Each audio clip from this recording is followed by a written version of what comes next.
Hey guys, and welcome to a brand new video here on FPL Now. Today we're going to be going over my transfer plans for Game Week 21 and also how I'm currently getting on in Game Week 20. So if you're excited for the video, make sure to drop a like down below, leave a comment, what are your plans for Game Week 21, subscribe if you're brand new, and let's get into the video. So, starting things off, Game Week 20, another healthy green arrow, 10k to 5k. I finished on 86 points, a Game Week rank of 267,000. I have no players playing tonight in the Brighton-West Ham game. Of course, my current rank is 5k. That's going to go a little bit higher when the people with Areola and Bowen play tonight. They're like the biggest players, or the most owned players that are playing tonight. A few people might have gone for like Pascal Gross, Estepinian, stuff like that.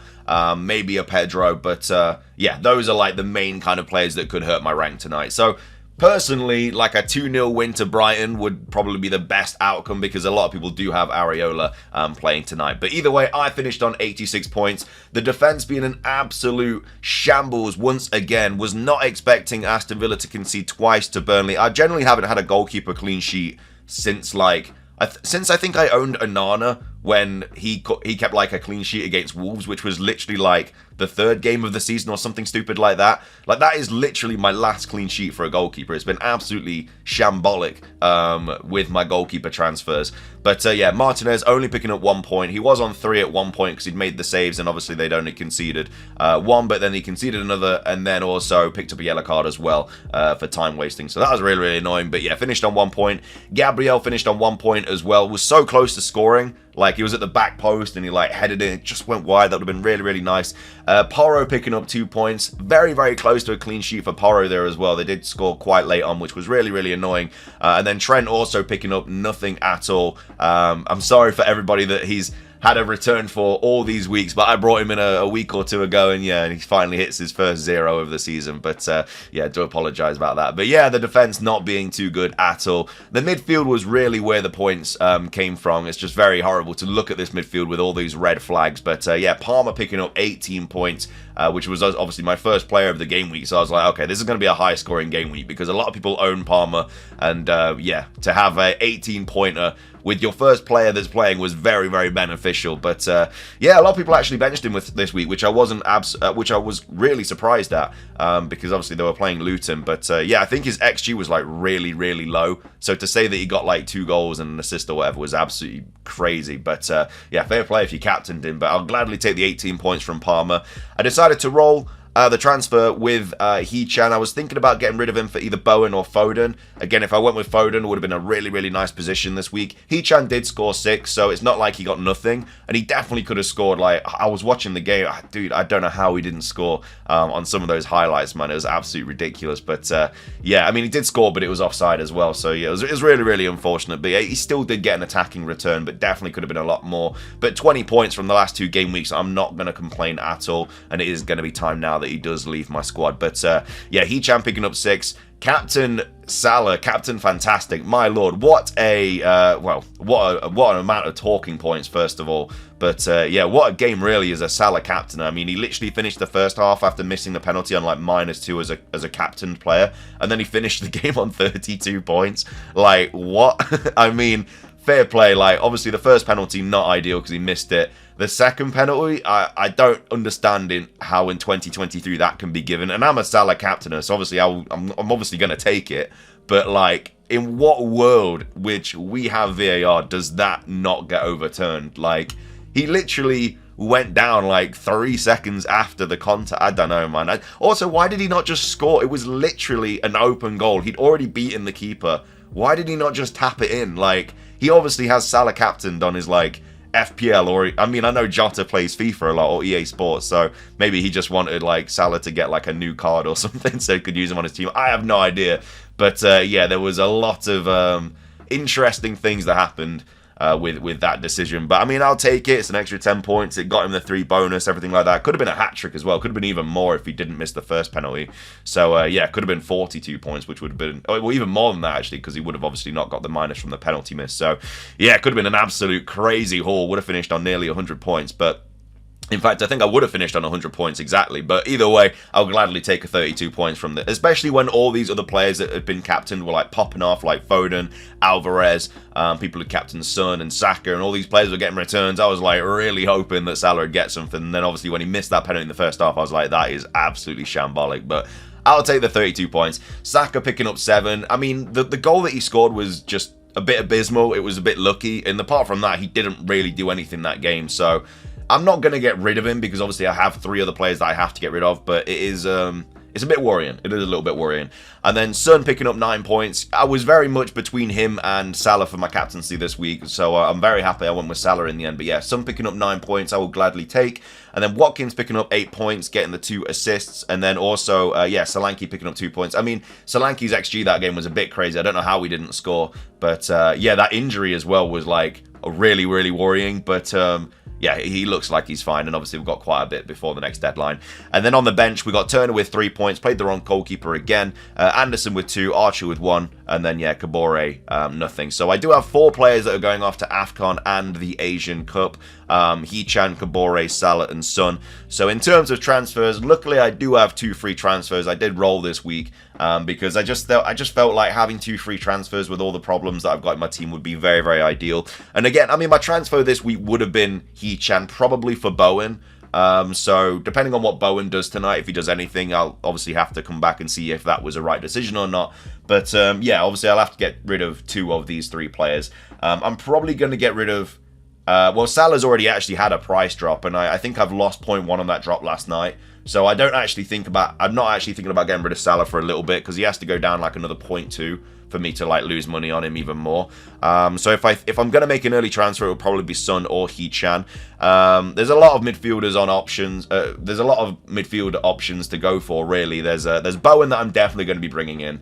And yeah, and I think I might move early on that, just because I do have 2 free transfers. I think I will move early on the Bowen transfer, which is probably going to be sometime soon, because, you know, Bowen's going to keep rising, and, you know, Son or Salah's going to keep going down. The only problem is I know I just spoke about probably not making a sale for Salah anytime soon, but the problem is, like, Haaland might be back as well for the Newcastle game. Like, that's what apparently is the consensus. So if that's the case, and I only sell like Son or Hee-chan for Bowen, I won't have enough money to upgrade like Archer to Haaland or Solanke to Haaland or something like that. So I would have to get rid of Salah. So that's why that's another issue. So yeah, I mean, I'm gonna have to think about it. But yeah, I'm gonna be missing a lot of like price drops and price rises and stuff like that. How Haaland still hasn't gone down is absolutely beyond me. He's literally gone down from 80% ownership to 50% ownership. It's nearly halved, and he's had 1 price drop. It's absolutely rigged. Like, I don't understand how he's not dropped more. But yeah, I think that yeah, probably Salah for Bowen will be the smartest play, because then if I do want to bring Haaland back, I'll have the funds to do it. And it doesn't really matter who I get rid of. Like, I've got a lot of money in Salah and Son. And yeah, so yeah, probably Salah for Bowen, and then maybe one of them for Foden or Richarlison or something like that. And then I'll have to bench one of them. Obviously, if Haaland's back, I may also be taking a hit as well to get rid of like Archer for a Haaland. Depends if I go 3-4-3 or keep the 3-5-2. And I quite like 3-4-3, to be fair. There's nothing stopping me from getting rid of Salah and Son for like Bowen and, let's just say, Foden. Have a midfield of Palmer, Saka, Foden, and Bowen, and then just have a front three of Solanke, Watkins, and Haaland. Like, I actually really, really like that team. And then obviously when I have to start thinking about bringing Salah back in, that's when I start maybe taking a look at maybe getting rid of Trent, because there's a lot of like blanks and double game weeks coming up as well, especially surrounding Liverpool and City. So I'll obviously have to be bringing those players in and taking them out. So yeah, it's definitely an interesting one. Obviously, you need more information about it, but there's a lot of cup games as well, FA Cup and stuff to play as well in between now and the next game week deadline. So yeah, I don't want to be using both my transfers, but there's going to be a lot of money that I'm going to be losing. But I don't know, I have to play it smart here, because I'm actually in a really, really good spot. Like, rank 5k is absolutely insane halfway through the season. So if I do want to push for like a top 1k finish, can't be making some bad decisions. But anyway, that's kind of my transfer plan at the moment. We'll obviously go into more detail about it as we get closer to the deadline, but that's kind of my initial thoughts. Let's just go over some knee-jerk reactions. The most transferred in-player, Palmer, this week. Nearly 500,000 people bringing him, and that's obviously a combination of his 18-point haul and his And obviously all the AFCON players and the Asian Cup players and stuff like that. So, yeah, if you don't own Palmer, I mean, he's literally one of the best players to own this season. Like, the price for him is absolutely ridiculous. Like, 5.6. He's gone up so much, it's a bit mad. But yeah, 5.6, and the fixtures I've got coming up are really nice. And yeah, he's on penalties. He's just... I don't understand why he wouldn't bring him in any team, especially with the amount of midfield he's got to get rid of now. So, yeah, Palmer, really, really good option. Bowen, yeah, I mean, obviously wait until today's game. There's always a chance that he gets injured in tonight's game. You never know. But, yeah, Bowen is probably going to be my transfer. One of my transfers this week as well. The fixtures they've got coming up as well, like Sheffield United, Bournemouth, United, all really, really good fixtures to target. Arsenal's a bit tough, but then, you know, Forest, Brentford, Everton, Burnley... I think, yeah, he's going to be a really nice player to have. And like I say, I've owned him previously on in the season. Only reason I got rid of him was because of the injuries and the kind of fixtures coming up for players like Mbumo and stuff like that. It all kind of went wrong. If I hadn't have made that decision, could be doing a lot better this season, but it is what it is. And then Foden as well, nearly 400,000 people bringing him in as, you know, yeah, like nice fixtures coming up, especially after that Newcastle game. Potential doubles on the horizon.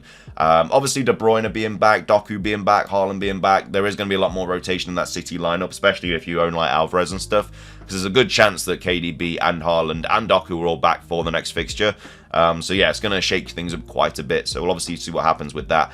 And then Trent also being brought in by 200,000 managers. I'm not sure, like, what... I don't know. I feel like people would have seen the 0 pointer and probably not opted to bring him in. But I'm assuming there's, you know, a lot of money in the bank. So that's probably why they're bringing in Trent.